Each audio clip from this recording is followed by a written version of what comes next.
Like right now, if a light-skinned R&B singer comes out with a I'm light-skinned and they're gonna drag that. You know Yep. what I'm saying? But you can have a brown skin like India Irie, right? For me, I I want to say unapologetic, but the truth is I don't give a fuck. I think it'll be very hard to cancel a bitch like me because I'm not going to conform in certain ways. I'm not going to bend over. If you can love your brown skin and your black skin, I should be able to love my pale skin. I didn't pick it. You understand what I'm saying? So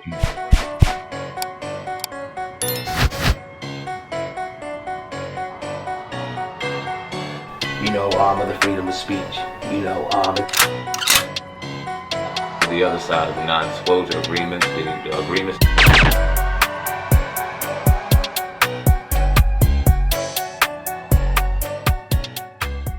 today, wait. Do you think? Sorry, excuse No, me.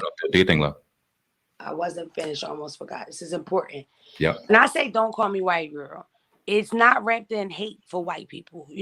I'm not the biggest fan of the whites, but I understand that I don't know enough to just write them off. You understand what I'm saying? It's not a hate for white women. It's more of a love for being a black woman. Like I grew up in a time where I go in some of my peers' houses and they got huge pictures of Marilyn Monroe. The bathroom, that's the theme. I don't walk into people's houses and there's pictures of Dorothy Dandridge. For some reason, no, let's get straight to it. Because of slavery, some of my people kind of worship white people or light skin or whatever. And I want to bring that feeling of loving that you're black. Like I love the fact that I'm a black woman and I have full lips and I got hips and I got ass. The biggest surgeries, the most popular surgeries are the ones to look like me, And I feel like for me, just so many women, her name is Shaquita Kardashian on Twitter. Like, I just wish that my people understood how magical and how cool we are, because you wouldn't really chase that. Oh, I'm mixed. You see my hair curls up, right? Versus just loving who you are and you're brown or white or black skin. So don't call me a white girl. Is more wrapped in me loving I'm a black woman. Don't call me no white girl. You know what I'm saying? I'm black. No doubt. Sure. Inside and out. I'm black. Fact. No, real quick, I got to do that. Another question. It pertains to that. Do you feel like you have to, in this industry where now we're seeing on social media, it's kind of like a divide between dark-skinned women and black-skinned women, even dark-skinned brothers and light-skinned brothers, where they try to split it between the two, and we ain't just black. We always got to be the light-skinned or the dark-skinned. Do you feel yourself having to fight harder because you are light-skinned? Yo, when I first went viral, it was so weird. I would have so many people in my DM like, finally, we have somebody to stand up for us. I'm not bougie. I'm cool too. Like freckled, red-haired, light-skinned fuckers. Just it was like I started the Light Skin Negro Foundation and I was the champion of that shit. You know what I mean? And it's like, for me, I understand that statistically, the darker you are, I love my people, dog. Like I really do. Like I love my people. I'm patient with my people. I'm not just black. I'm pro-black. You understand what I'm saying?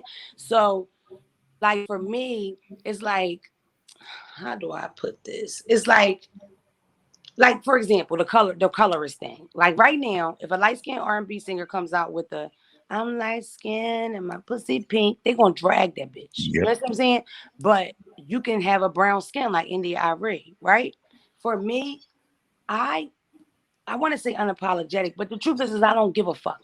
I think it'll be very hard to cancel a bitch like me because I'm not going to conform in certain ways. I'm not going to bend over. If you can love your brown skin and your black skin, I should be able to love my pale skin. I didn't pick it. You understand what I'm saying? So for me, it's like, I understand that statistically it's harder for you the darker you are, like the darker person gets pulled over more. That's just what it is, So it's like, I understand how hard it is. And I understand how it was like, it's rappers and shit where you can't even get in the section unless you my color. So I understand that shit. But at the same time, don't take away my part.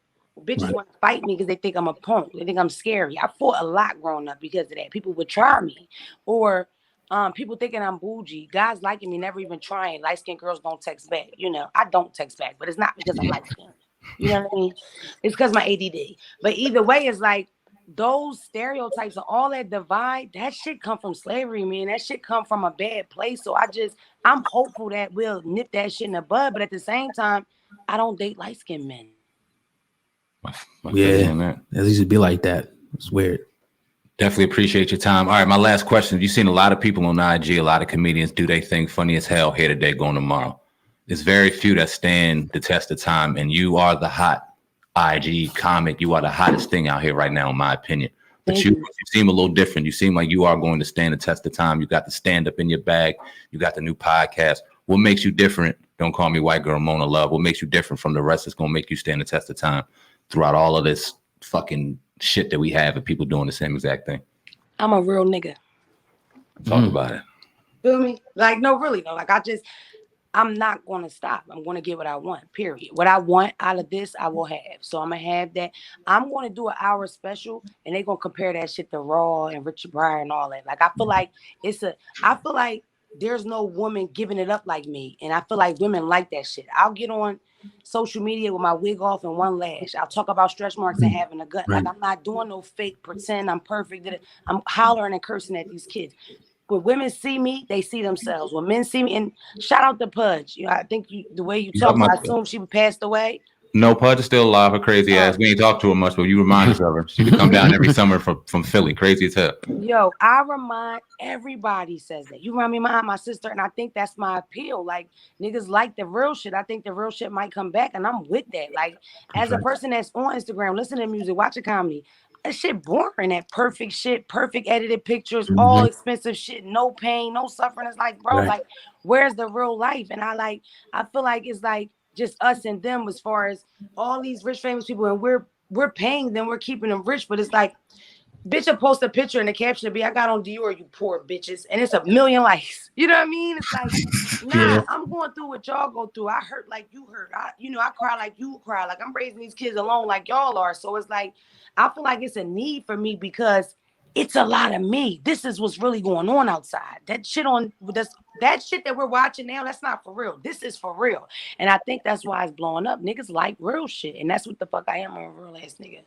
Appreciate you. Definitely appreciate you. Got dog. Don't call me a white girl on the Hip Hop Uncensored podcast. Go ahead and drop your Instagram, Twitter, social media handles where everybody can find you, please. You ain't got no Instagram no more, right? I got another one. She got another one. We got about 20, 30 followers. Please follow me. The name is Don't Call Me White Girl, but it's 2 E's in the me. If you go to that Instagram page, you'll find my link tree. But if you just Google my link tree, everything's there. My merchandise, my song, my it's a Why You Being Weird to Me song, man. It's a song out. So you can download the song.